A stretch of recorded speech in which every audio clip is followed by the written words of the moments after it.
हम लोग metro rail बनाने वाले हैं। अकबर साहब, इसमें हम पक्का प्लानिंग किए। अब बेफिक्र रहो, आने वाले चुनाव से पहले चंद्रायन गुट्टा में मेट्रो में आके आपसे वोट मांगूंगा। मैं वादा कर रहा हूं। अब पिछले दोस्त को 10 साल देके ना, ये दोस्त को 4 साल समय दो। आपके चंद्रायन गुट्टा में मैं खड़े रहकर मेट्रो स्टेशन में आपको वोट मांगेंगे कि भाई इस बार चंद्रायन गुट्टा में कांग्रेस, ओबीसी को आपको ज्यादा प्यार है। ओबीसी के बारे में पिछले बार मैं फिशरमैन कम्युनिटी को टिकट दिया, मुद्राज कम्युनिटी को चंद्रायन गुट्टा से। मैं मेरे दोस्त से गुजारिश करूंगा, वो गरीब बेचारे को चंद्रायन गुट्टा से जिताने के लिए भी मैं आपसे गुजारिश करूंगा। तो इसीलिए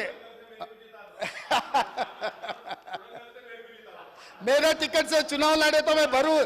भाई मैं अभी वादा कर रहा हूं चेयरमैन साहब, स्पीकर सर, आपके सामने, अगर कोडंगल से मेरा कांग्रेस के बी फॉर्म लिए तो अकबर साहब को जिताने की जिम्मेदारी मेरी है। मैं जिम्मेदारी लेता हूं। साहब का मेरा दोस्त मेरा बी फॉर्म, मेरा पार्टी के बी फॉर्म ले लिए तो पूरा मेरा ही जिम्मेदार। आने का भी जरूरी नहीं है। नॉमिनेशन के ऊपर उनके दस्तखत ले जाके मैं नॉमिनेशन फाइल करवा देके मैं चुनाव भी नहीं लड़ूंगा। उनका चीफ इलेक्शन एजेंट बनकर मैं कोडंगल में उनको जिता के लेकर आके वहां बिठाऊंगा। वहां पर नहीं, इधर बिठाऊंगा। इधर हमारे भाई को हम डिप्टी सीएम बना लेके यहाँ पर बिठा के, अच्छा जो बजट सैंक्शन है उन्हीं से बजट सैंक्शन करवा देंगे। हमको कोई एतराज नहीं है। इसीलिए ये जो गौलीगुड़ा से फलकनामा से चंद्रायन गुट्टा तक 2675 करोड़ से मेट्रो बनने वाले। हम लोग जल्दी से ऑलरेडी लैंड एक्विजिशन काम शुरू हो गए, पैसे भी दिए साहब को। अगर वो इंफॉर्मेशन नहीं है तो मैं पूरा इंफॉर्मेशन सारा अकबर साहब को मैं दूंगा। लैंड एक्विजिशन का काम शुरू हो गए। 2675 करोड़ से गौलीगुड़ा बस स्टैंड से लेकर फलकनामा से लेकर चंद्रायन गुट्टा तक 7.5 किलोमीटर का जो मेट्रो बनाना है मेरी जिम्मेदारी है। Being an MAUD and chief minister of Telangana, मैं उनको वादा कर रहा हूं आपके सामने मैं मेट्रो रेल बना के दिखाऊंगा। धन्यवाद सर। अकबर साहब। Honorable Speaker, sir, for a change we had a lot of lighter moments and all the house was into laughter, sir. But I would like to come on record and say that I am happy in my party.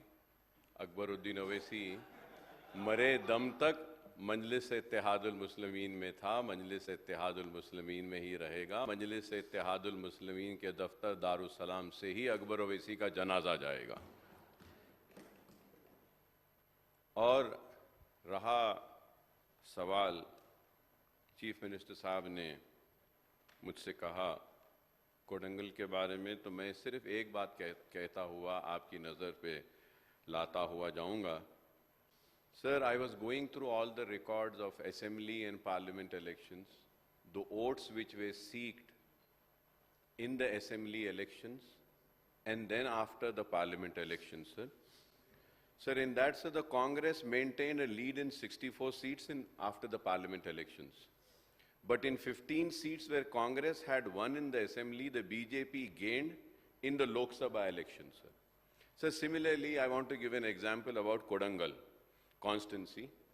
The Chief Minister Revant Reddy Sahab then had contested there, sir. The BJP had scored only 3,988 votes when Revant Reddy Sahab was contesting on Congress ticket as a Congress candidate, sir.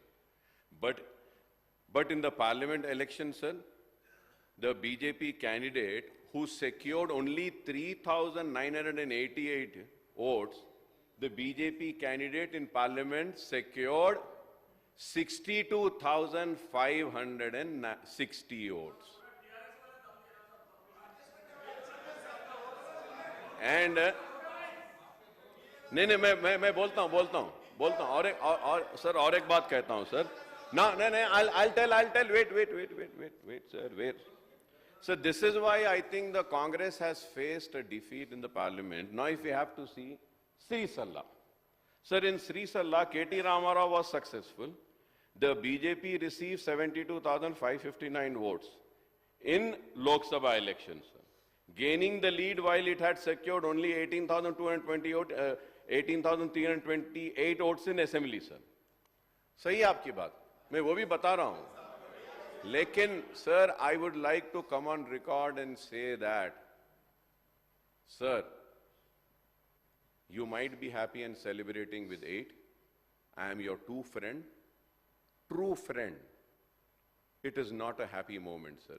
We need to look into the reasons as to why the Congress couldn't get more than 8 seats. It's very important. Because I would say that I was expecting at least 12 to 15 seats. तो हमको ये देखना है कि हम कहां कमजोर हुए, क्यों कमजोर हुए. That is very important. That is why I am saying I don't want to come to Kodangal, sir. News nation अब व्हाट्सएप पर खबरों के ताजा अपडेट के लिए न्यूज नेशन के इस क्यूआर कोड को स्कैन करें.